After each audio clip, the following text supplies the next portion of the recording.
ఈ యొక్క పాయింట్లో మనం చదివేటప్పుడు ఒకసారి కీర్తన గ్రంథం 139వ కీర్తనకి వెళ్తాం. అక్కడ వాడబడిన పదము మరియు దేవుని యొక్క శక్తిలో కొన్ని సంగతులు స్పష్టంగా తెలుసుకుంది. చూద్దామా 139వ కీర్తనలో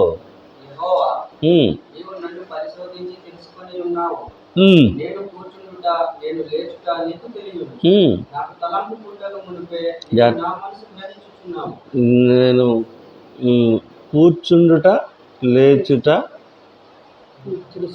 నీకు తెలిసే ఉన్నది. ఆ మాట గుర్తుపెట్టుకోండి, తెలిసే ఉన్నది. తెలిసే ఉన్నది అంటే ఇప్పుడు మనకి చూచుచున్నాడు అనే సంగతి మనకి స్పష్టం అవుతుంది. ఏది? నేను కూర్చుండటం, నేను లేవటం. నెంబర్ 1 నీకు తెలిసే ఉన్నది. ఇంకా మళ్ళీ తిరిగి నిన్నటో మధ్యాహ్నం చూసాం కదా, తలంపు అంటే ఆలోచన అన్నమాట. నువ్వు మనసును గ్రహించుచున్నావు. అది జాగ్రత్తగా గమనించే పదము గ్రహింపు. చూడటము అని మనం పదం వాడినా దానికి అక్కడ వాడబడిన సందర్భము గ్రహింపు. మొదటి దానికి ఏం చెప్తున్నాము? నా కూర్చుట, నేను కూర్చుండిటయో నీ లేచుటయో నువ్వు తెలిసే ఉన్నది. తెలియటం అన్నమాట. చూడటమే ఆయన చూసిన దాన్ని ఆయన తెలుసుకొని ఉన్నాడు. నెంబర్ 1. నెంబర్ 2 ఆయన ఆలోచన ఆయన ఏం జరుగుతుందన్నమాట. నా ఆలోచన తలంపులో నీకు చదువుదాం.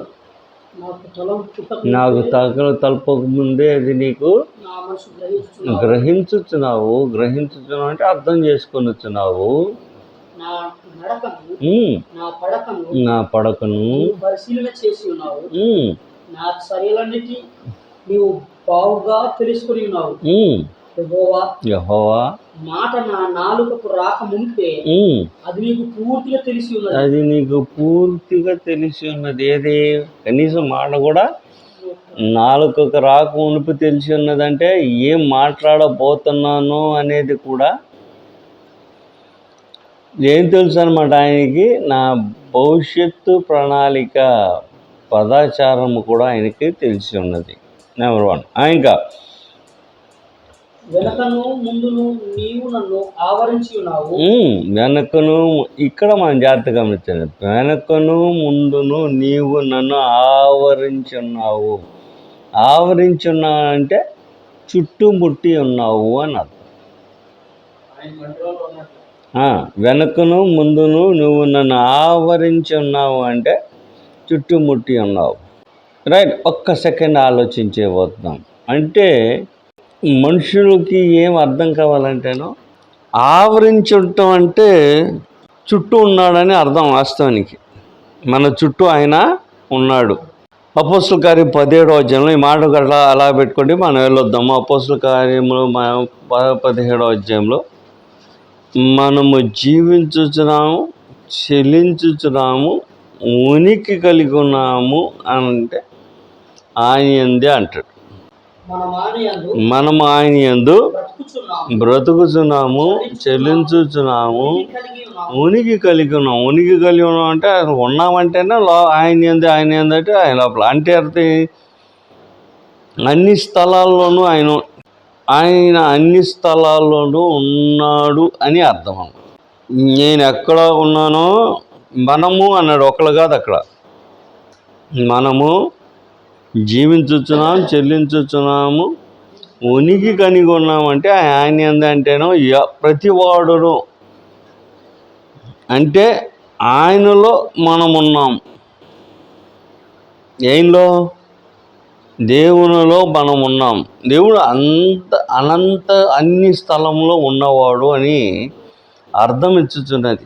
అన్ని స్థలంలోనూ ఉన్నవాడు అని అర్థం ఇచ్చుచున్నది. నీ చుట్టూ ఆయన ఉన్నాడు అన్నాడు అనుకుందాం. నీ చుట్టూ ఉన్నాడంటే నువ్వు ఎక్కడికి వెళ్తున్నావో అక్కడికి ఆయన వస్తున్నాడని అర్థం, అంతే కదా. నీ చుట్టూ ఉన్నాడని అక్కడికి వస్తున్నాడని అర్థమే అది. అంటే దేవుడు అన్ని స్థలాల్లోనూ ఉండగలిగిన వాడు అని అర్థం. అయితే వాడికి జాగ్రత్తగా గుర్తుపెట్టుకోండి, నువ్వు పాపం చేస్తున్నావు అనుకో, నువ్వు పాపం చేసే స్థలానికి నేను వస్తాను అనుకుంటున్నాను. నువ్వు పాపం చేస్తున్నావు, సరే సింపుల్గా ఒక అమ్మాయితో పాటు అక్రమ సంబంధం పట్టుకున్నావు. నీ చుట్టూ దేవుడు ఉన్నాడంటే అక్రమ సంబంధంలో దేవుడు కూడా ఉంటాడా అన్న? అర్థమైంది నేను చెప్పే సంగతి. నా మునుపు వెనకట నువ్వు ఉన్నావు అన్నాడు అనుకుందాం, నేను అక్రమ సంబంధంలో ఉన్నాను అనుకుందాం. ఒక సెకండ్, నా పైన కింద దేవుడు ఉన్నాడని అర్థం. నేను చెప్పే సంగతి మీకు అర్థమవుతుందా? ఏం చెప్తున్నాడంటే దేవుడు వ్యక్తిగా ఉండడు. ఎలా ఉండడు? దేవుడు వ్యక్తిగా ఉండడు. ఎలాగుంటాడో మీకు తెలియాలన్నమాట, ఆ స్పష్టత రావాలన్నమాట. హిందూ సిద్ధాంత ప్రకారం అయితే దేవుడు ఉంటాడు. ఎక్కడ ఉంటాడు? అక్కడ కూడా ఉంటాడు. ఎక్కడ? నేను పూనుకునే స్థలంలో కూడా నా దేవుడు ఉంటాడు. మన దేవుడు అలాంటి వాడు కాదు. మన దేవుడుని అర్థం చేసుకోవాలనుకుంటే మనకి ఎలీషా గ్రంథం, 2వ రాజుల గ్రంథం వెళ్ళాలి. అర్థం చేసుకోవాలనుకుంటే దేవుడు నా మునుపు నా వెనకాల ఉన్నాడు అనే మాటను అర్థం చేసుకుంటానికి 2వ రాజుల గ్రంథం వెళ్ళాలి. 5వ అధ్యాయం, 2వ రాజుల గ్రంథం 5వ అధ్యాయం. నేను చెప్పే మాట మీకు అర్థమవుతుందా? నేను తప్పు చేసే స్థలంలో దేవుడు ఉంటాడు అనుకుంటున్నారు. ఎలాగుంటాడో చెప్తున్నా, అది మనుషులకు అర్థం కావాలన్నమాట. దేవుడు వ్యక్తిగతంగా ఉండడు. వ్యక్తిగతంగా అంటేను మనలాగా వ్యక్తిగతంగా ఉండడు. ఎలా ఉంటాడో గ్రంథం ఒక ఉదాహరణ చెప్తుంది అన్నమాట. 2వ రాజుల గ్రంథం 5వ అధ్యాయం. 2వ రాజుల గ్రంథం 5వ అధ్యాయంలో 15వ వచనం నుంచి చదవబోతున్నాం. అప్పుడు అతడు తన పరివారముతో కూడా దైవజనుడి దగ్గరకు తిరిగి వచ్చి, ఎవరు? నయమాన్ అన్నమాట.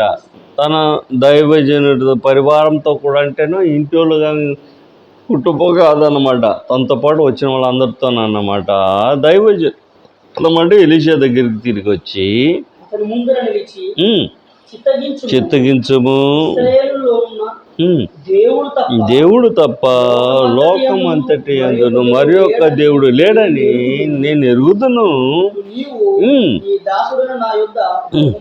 బహుమానము తీసుకొని వలనని చెప్పగా ఎవని సన్నిధిని మాట గమనించుకోండి, ఎవని సన్నిధిని నేను నిలబడి ఉన్నాను? ఇశ్రాయేలు దేవుడైన యెహోవా జీవము తోడు నేనేమీ తీసుకోనని చెప్పాను. నయమాను అతనితో బ్రతిమలాడినను, అతను ఒప్పకపోయాను.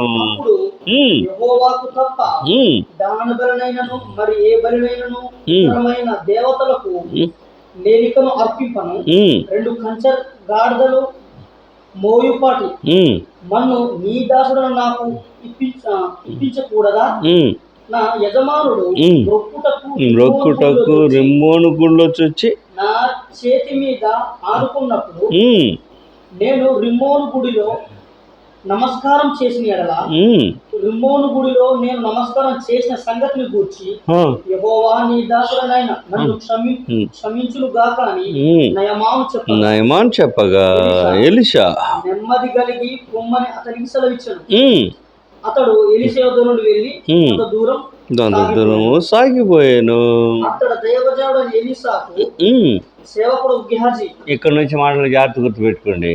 అంతటా దైవజనుడైన వానికి సేవకుడగు గెహజీ సిరియనుడైన ఈ నయమాను తీసుకొని వచ్చిన వాటిని అంగీకరించుటకు నా యజమానునికి మనసు లేకపోయాను గాని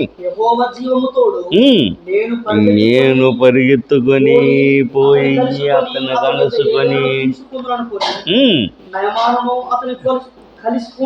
కలుసుకొనుటకై పోచుండగా నయమాను నుండి పరుగును వచ్చుచున్న వారిని చూచి తన రథం మీద నుండి దిగి వాని ఎదుర్కొని క్షేమము అని అడిగాను.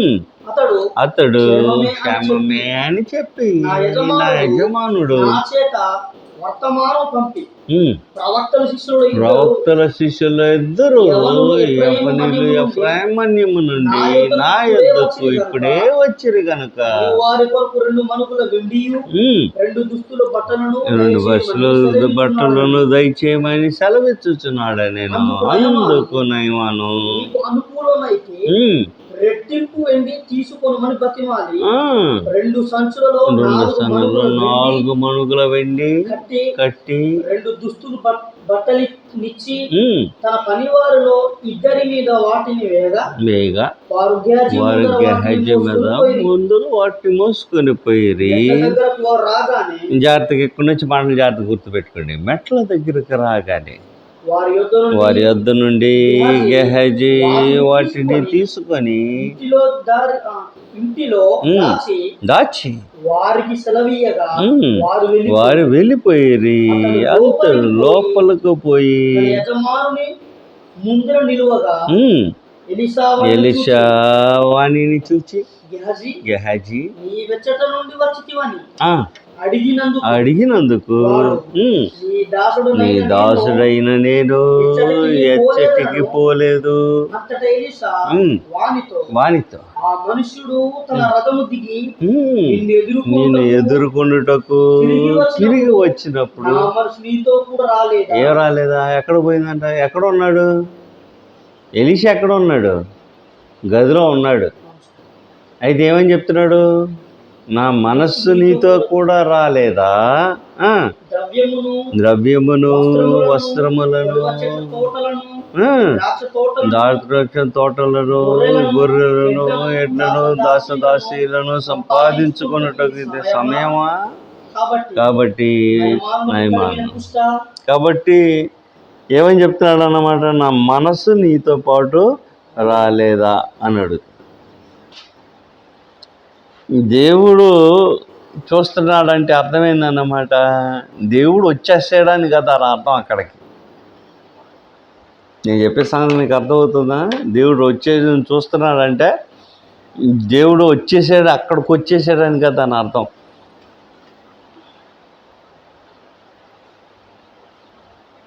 ఇప్పుడు ఎలీషా చెప్పాడు, గమనించారా? నా మనస్సు నీతో రాలేదా అన్నట్టు యెహోవా యొక్క మనస్సు ఆ స్థలానికి వచ్చేస్తుంది అన్నమాట. మనస్సు వచ్చేస్తుంది, ఆయన రాడు. అర్థమైందా? మీకు ఆ తేడా అర్థమైందా? వ్యక్తి వస్తాడని కదా అని అర్థం. ఎలీషా వచ్చాడా? ఎలీషా ఎక్కడ ఉన్నాడు? గుడారంలోనే ఉన్నాడు. అయితే ఎలీషా ఏమని అడుగుతున్నాడు? నా మనస్సు నీతో కూడా రాలేదా అని అడుగుతున్నాడు.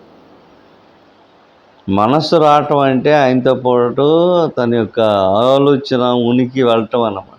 అంతేగాని దేవుడు ప్రత్యక్షంగా వెళ్ళడు ఎక్కడికి.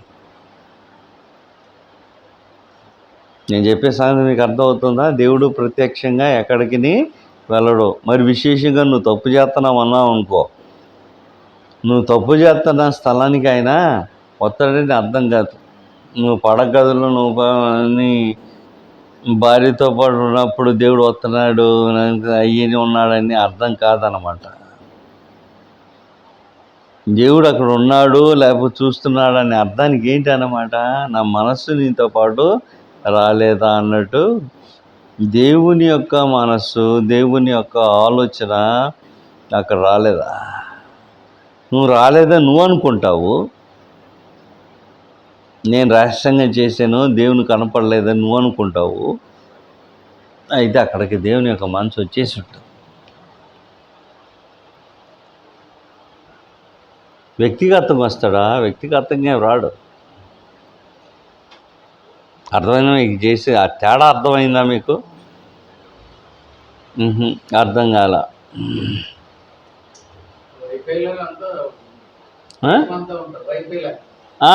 వైఫై లాగా అన్నమాట. రైట్. ఆయన అన్ని స్థలాల్లో ఉండగలడు. అయితే వ్యక్తిగతంగా ఉండడు అది. వ్యక్తిగతంగా నేను చెప్పిన మాట కరెక్ట్ అనమాట. వైఫై లాగా అనమాట. ఆ వైఫై మిషన్ ఒక స్థలంలోనే ఉంటుంది, ఇక్కడైతే ఒక్కడే ఉంటుంది. అయితే దాని యొక్క ప్రభావం ఎక్కడ దాకా వస్తుంది, ఎక్కడికైనా రాగలదన్నమాట. అదనమాట కరెక్ట్ అయిన ఉదాహరణ అనమాట. రైట్, ఇది అర్థం అవటానికి మళ్ళీ తిరిగి కీర్తన గ్రంథంకి వెళ్దాం. పూర్తిగా చివరి దాకా వెళ్ళినప్పుడు మనకు అర్థం అవుతుంది అనమాట. చూద్దాం. నా ముందును నువ్వు నన్ను ఆవరించున్నావు, ఇట్టి తెలివి నాకు మించినది,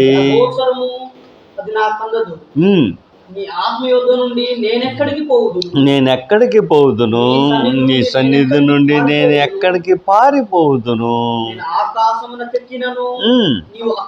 నువ్వు అక్కడ ఉన్నావు. ఎక్కడంట? పాతాళమందు పండుకొనినను.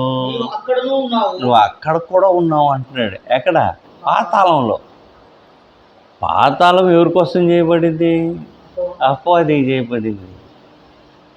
నువ్వు అక్కడను ఉన్నావంటే అర్థమైంది, ఆ స్థలంలో ఉన్న స్థలం కూడా నీకు మరుగై ఉండదని అర్థమే. కానీ దేవుడు పాతాళంకి వెళ్ళి అక్కడ నివాసం చేయడు, పట్టుకోడు. నువ్వు పనుకున్నావని ఆయన నీతో పాటు కలిసి ఆవరించి ఉన్నాడు. కాబట్టి నిన్ను ఆవరించున్న దేవుడు అక్కడ నువ్వు పనుకొని ఉండగా నువ్వు ఆయన పనుకొని ఉన్నాడని కదా నా అర్థం. ఆయన అక్కడ కూడా చూడగలడు, అక్కడ కూడా ఆయనకి ఆటంకం ఏమీ లేదు అని అర్థమే. కానీ ఆయన ఎలాగొస్తాడని చూసామన్నమాట. ఆయన అక్కడే ఉంటాడు. ఎక్కడ ఉంటాడు? పరలోకంలోనే ఉంటాడు. ఆయన పరలోకము కాదు, పరలోకంలో ఉన్న దేవుడు ఏం చేస్తాడన్నమాట, తన కనుదృష్టి, తను చూడగలిగిన శక్తి అనమాట. మళ్ళా తిరిగి అక్కడికి వచ్చేసింది అనమాట. చూడగలిగిన శక్తి దగ్గరికి వచ్చేసింది అన్నమాట. తన దృష్టి ఎక్కడున్నా కూడా చూడగలుగుతుంది అన్నమాట. పాతాళంలో నేను మూలన కొనుక్కొని ఉన్నా కూడా చూడగలుగుతుంది. అది చెప్తానికి ఏమన్నాడు? నువ్వు అక్కడ ఉన్నావు అంటాడు. నేను చెప్పేసాను మీకు అంటున్నా, అర్థమైందా? పాతాళంలో దేవుడు ఉన్నాడు. ఆ లేఖనం చదివినప్పుడు పాతాళంలో ఉన్నాడు అని లేఖనం ఉంటుంది. పాతాళంలో దేవుడు ఉండడు. పాతాళంలో ఉన్న వాటిని కూడా దేవుడు చూడగలడు. అదే నేను చెప్పే సంగతి. ఎలా చూడగలడు? నా మనస్సు నీతో కూడా రాలేదా? అలాగనమాట. నువ్వు పాతాళానికి వెళ్ళావనుకో, నీ పాతాళము దుర్మార్గ దుష్టత్వం యొక్క హృదయం వలన నీ మనస్సు నీ యొక్క ఆత్మ పాతాళంకి వెళ్ళింది అనుకో ఒక సెకండ్కి. ఇప్పుడు గెహాజీ యొక్క మనసు దుర్మార్గత చేత ఏం చేయటానికి వెళ్ళింది? కపటము మరియు మోసం మాత్రమే కాదు, దేనికి ఏమంటారు దాన్ని? గ్రీడ్ అంటే అత్యాశ మాత్రమే కాదు, ఇంకేం పదం వాడవచ్చు దానికి? లోభత్వం. కరెక్ట్ అయిన పదం లోభత్వం అనమాట. లోభత్వం వలన వెళ్ళాడే. లోభత్వం వలన తన మనసు చెడు కార్యం చేయటానికి వెళ్ళిన దేవుడి యొక్క మనసు, తన యొక్క చెడు మనస్సు ఎక్కడికి వెళ్ళిందో ఆ స్థలానికి వెళ్ళగలిగేది, దాన్ని చూడగలిగిద్ది అన్నమాట. తను రాడు, తన మనస్సు వెళ్ళగలుగుతుంది, తను చేసే కార్యంను చూడగలుగుతుంది. నువ్వు పాతాళంలో మూల పండుకొని ఉన్నను అని మాట్లాడేటప్పుడు అక్కడికి ఆయన వస్తాడని కాదు, తన మనసు అక్కడ కూడా రాగలదు, అక్కడ కూడా చూడగలదు అని అర్థం. యోనా ఒక ఎగ్జాంపుల్. ఎక్కడికైనా అదనమాట కరెక్ట్ అయిన పదం. యోనా ఒక బెస్ట్ ఎగ్జాంపుల్. తను ఏదైనా చూడగలడు అనేదానికి, ఎక్కడి నుంచి ఎక్కడికైనా చూడగలడు. ఆయనకి దాప్యరకమైనది ఏదియో లేదు. కాబట్టి కన్ను దృష్టి అని మనం మాట్లాడుతున్నాం. కన్ను దృష్టి ఎక్కడ దాకా ఉంటుందన్నమాట, ఆయన వెళ్తాడని లేదన్నమాట, ఆయన చూడగలిగిన స్థలం గురించి మనం మాట్లాడుతున్నాం. అర్థమైందా? నేను ఉన్నాను అన్న అర్థము ఆయన వెళ్ళాడని అర్థము కాదు, ఆయన అక్కడ ఉన్నాడని అర్థము కాదు. నెంబర్ 1, ఆయన అక్కడికి వెళ్ళాడని అర్థం కాదు, ఆయన అక్కడ ఉన్నాడని అర్థం కాదు.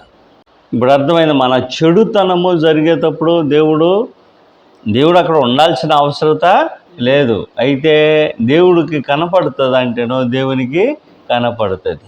చూస్తున్న అనుభవం అన్నమాట. దేవుడు చూస్తున్నాడు ఒక అనుభవం. ఇది ఎక్కడ మనకు కనపడుతుంది? యోసేపు దగ్గర కూడా అంటాడు, నేను ఇంత గొప్ప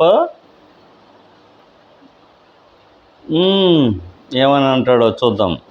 39వ అధ్యాయంలో యోసేపు పొతిఫర్ భార్యతో పాటు మాట్లాడుతున్న సందర్భం 9వ వచనం నుంచి, నీవు అతని భార్యవైనందున నిన్ను తప్ప మరి దేనిని అప్పగింపకుండా ఉండలేదు, కాబట్టి నేనే ఘోరపు అయిన దుష్కార్యము చేసి 39వ అధ్యాయము చదువుతున్నాము. ఇంత ఘోరమైన దుష్కార్యం అంటే తప్పిదం అన్నమాట, చేసి దేవునికి విరోధముగా పాపము చేసుకుందునని తన యజమాను భార్యతో నేను.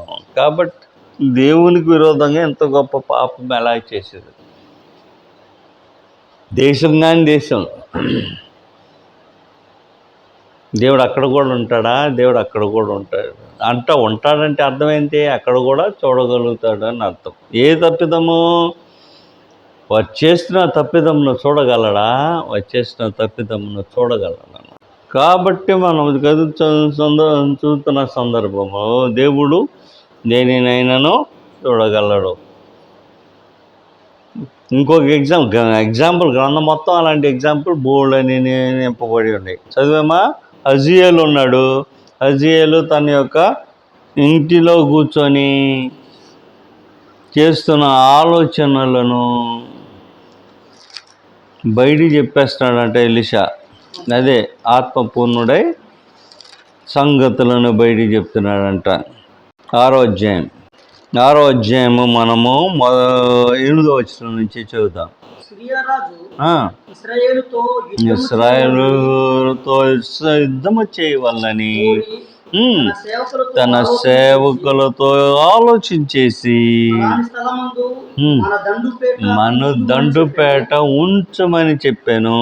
అయితే ఆ దైవజనుడు అంటే ఎలీషా అన్నమాట. మళ్ళా తిరిగి ఇందాక గెహజీ చదివాం కదా, అదే దైవజనుడు గురించి మాట్లాడతాం. ఆ దైవజనుడు ఇశ్రాయేలు రాజునకు వర్తమానము పంపి అచ్చడికి సిరియన్లు వచ్చి దిగి ఉన్నారని తెలియచేశాను. గనుక దైవజనుడు తనకు తెలిపి హెచ్చరిక చేసిన స్థలమునకు తన వారిని రక్షించుకొనేను. ఇలాగు మాటికి ఒక్కసారి కాదనమాట, మాటికి జరుగుతూ వచ్చినందున కల్లోలపడి తన సేవకులను పిలిచి, మనలో ఇశ్రాయేలు పక్షము వహించిన వారు ఎవరైనది ఆయన వాళ్ళని అడగగా, అతని సేవకులలో ఒకడు రాజువైన నా ఏలినవాడా, ఇశ్రాయేలు రాజు పక్షమున ఎవరునూ లేరు. ఎక్కడ? నీ దగ్గర ఈ గదిలో ఎవడునూ లేడు గాని ఇశ్రాయేలులో ఉన్న ప్రవక్త ఎలీషా నీ అంతఃపురమందు నీవు అనుకొనిన మాటలు ఇశ్రాయేలు రాజునకు తెలియజేయనను. అందుకు రాజు అతన్ని తెప్పించినట్లు నీవు వెళ్ళి అతనున్న చోటు రమ్మని సెలవీయగా, కాబట్టి రాజు అతడి గృహములను గొప్ప సైన్యమును పంపాను. పట్టణమును చుట్టుకొనగా దైవజనుడైన అతని పనివాడు పెందల కాడ లేచి బయటికి వచ్చినప్పుడు రథములను గల సైన్యము పట్టణమును చుట్టుకొని ఉండడం కనబడదు. అంతటా అతని పనివాడు, అయ్యో నా ఏలినవాడా. పనివాడు అంటే ఇప్పుడు గేహజీ కాదనమాట. గేహజీ దాటిపోయాడు కదా, 5వ అధ్యాయంలో గేహజీ దాటిపోయాడు. ఎవడో ఇంకా రైట్ చదువుతాము. అతని పనివాడు, మనం ఏమి చేద్దామని ఆ దైవజనుడు అనగా అతడు భయపడవద్దు, మన పక్షముగా ఉన్నవాడు అధికమై ఉన్నాడని చెప్పి వీడు చూచినట్టు దయచేసి వీడి కళ్ళను తురుమని ఎలీషా ప్రార్థన చేయగా పనివారి కనుక వాడు ఎలీషా చుట్టూను అగర సంగతులు అన్నమాట. నువ్వు గదిలో కూర్చొని ఆలోచించేసేది అతను చెప్తున్నాడు. అక్కడ కూర్చొని ఎలా వెళ్తున్నా, వచ్చాడా రాలా, వ్యక్తి వచ్చాడా, వ్యక్తి రాలా, వ్యక్తి పక్షంలో ఎవడైనా వచ్చాడా, అలాగ కూడా ఎవడు రాలా. అవి తెలుస్తుందా, తెలుస్తుంది అన్నమాట. ఇక్కడ ఉన్నాయి చెప్పేయగలడు, జరుగుతున్నది చెప్పేయగలడు. ఎలా చెప్పగలడు అన్నమాట, వారు మాట్లాడుకుంటున్న సంగతులు. ఇందాక చెప్పేది చూసారు, నా ఆత్మ నీతో పాటు రాలేదా అన్నమాట. అక్కడ జరుగుతున్న సంగతులను ఆత్మ చూడగలదు, తెలుసుకొనగలదు. మనుషులకి ఏం అర్థం కావాలన్నమాట, దేవుడు రావాల్సిన అవసరత లేదు. దేవుడు వెళ్ళగలడా, దేవుడు వెళ్ళగలడు. దేవుడు ఉండగలడా, దేవుడు ఉండగలడు. దేవుడు వెళ్తాడా, వెళ్ళడు. దేవుడు ఉంటాడా, ఉండడు. రెండు ఎంత తేడా ఉందో ఒకసారి ఆలోచన చేయండి. నేను చెప్పే మాట మీకు అర్థమైందా? దేవుడు వెళ్ళగలడా అని అడిగారు అనుకోండి, దేవుడు ఎక్కడికైనా వెళ్ళగలడు. నువ్వు ఆకాశమునకు ఎక్కితేవా, నేను అక్కడ ఉన్నాను అన్నాడు. నువ్వు పాతాళంలోకి వెళ్తేవా, నేను అక్కడ ఉన్నాను అంటాడు. అంటే అర్థమైంది, నేను అక్కడ ఉండగలను అని అర్థమే, కానీ ఉన్నాడు అని అర్థం కాదు. మరొకసారి, ఉండగలడని అర్థమే కానీ ఉన్నాడు అని అర్థం కాదు. మళ్ళా తిరిగి ఎలాగుంటారు అని అర్థం చేసుకున్నప్పుడు దేవుడు ఎలాగుంటాడన్నమాట, తన యొక్క దృష్టి లేకపోతే నా ఆత్మ, నా ఆలోచన నీతో పాటు రాలేదా. దీనిని బెస్ట్గా అర్థం చేసుకుంటానికి మొదటి రాజుల గ్రంథం 8వ అధ్యాయానికి వెళ్ళిపోతున్నాం. మొదటి రాజుల గ్రంథం 8వ అధ్యాయం.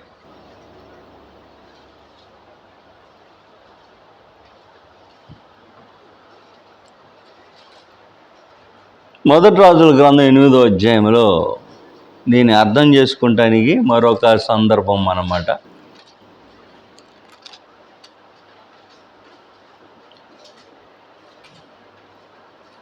ఇరవై 27వ వచనం నుంచి చదువుదాం.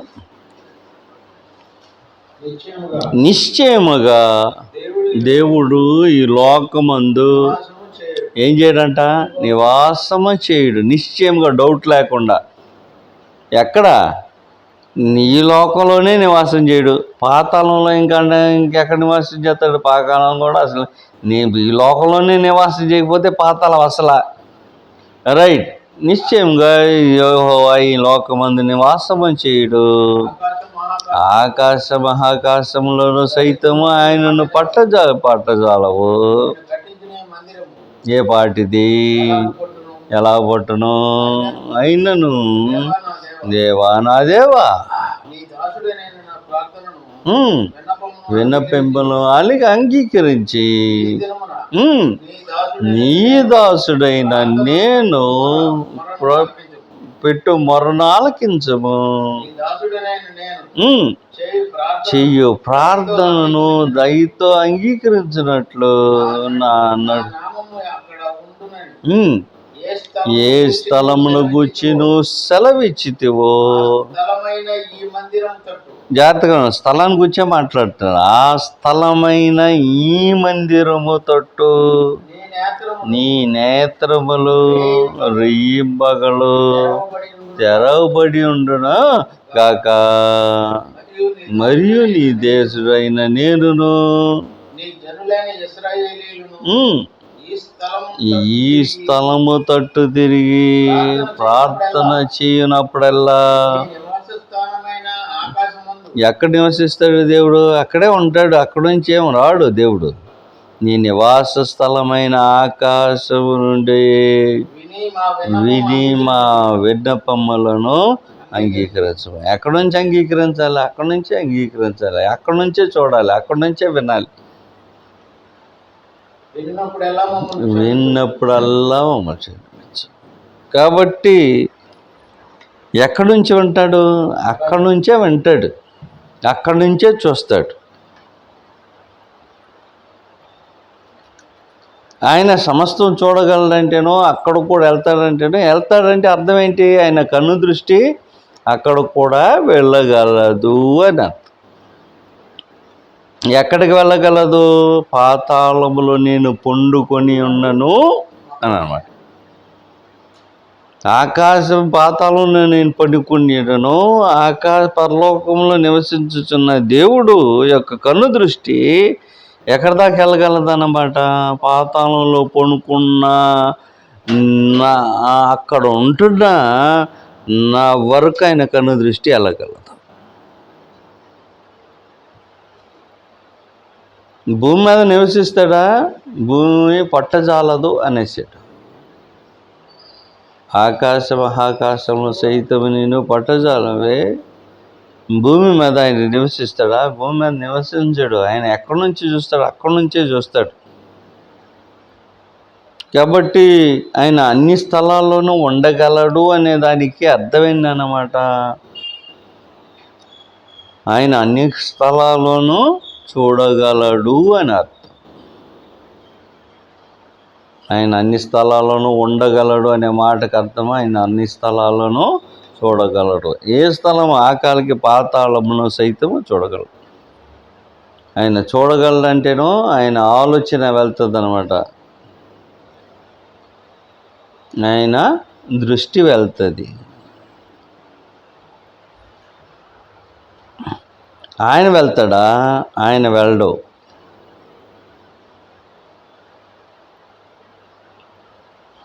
మరొకసారి, వెళ్ళగలడా? వెళ్ళగలడు. వెళ్తాడా? వెళ్ళడు. ఈ రెండిటికి చాలా క్లీన్గా అర్థం తెలియాలన్నమాట. వెళ్ళగలుగుతాడా అని అడిగినప్పుడు శక్తిని పరీక్షిస్తున్నాం. అర్థమైందా? వెళ్ళగలుగుతాడా అని అడిగామనుకోండి, ఏమడుగుతున్నాము? ఆయనకి సాధ్యమేనా, శక్తి ఉందా అని అడుగుతున్నాం.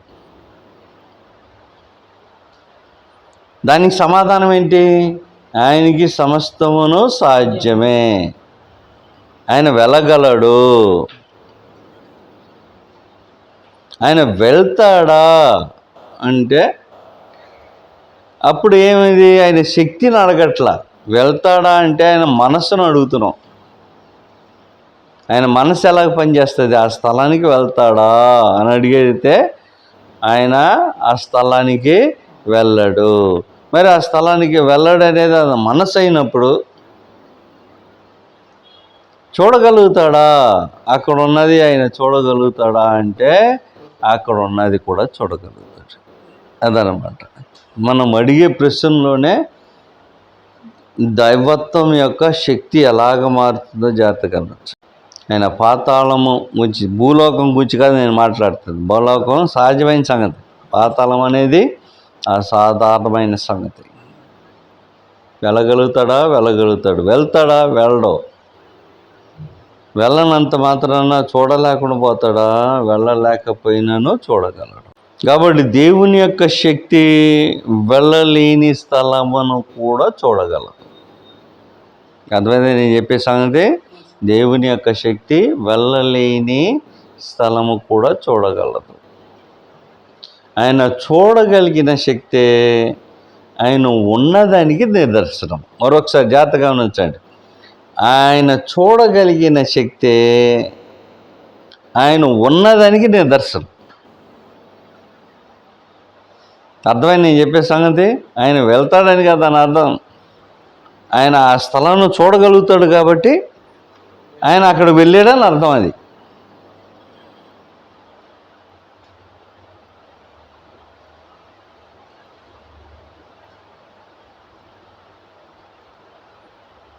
ఆయన స్థలానికి వెళ్ళగలుగుతాడు కాబట్టి ఆయన ఉన్నాడని దర్శనం. అదే అర్థమైనా నేను చెప్పే సంగతి అదనమాట. కాబట్టి ఆ క్లారిటీ ఉండాలన్నమాట.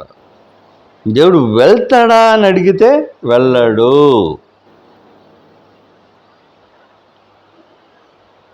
దేవుడు వెళ్ళగలడంటే వెళ్ళగలడు.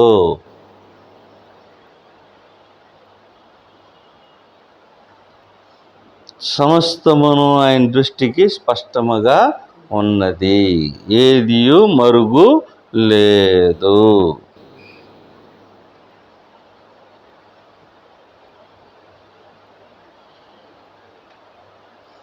ఏమేమి లేదు? ఆలోచన లేవు, మరుగు లేవు.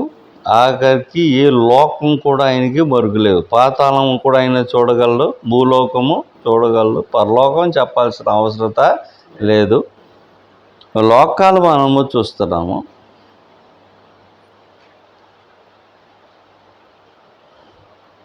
రైట్. రేపు వచ్చినప్పుడు కాల సమయాలను దేవుడు ఎలా చూస్తాడు? టైమ్స్,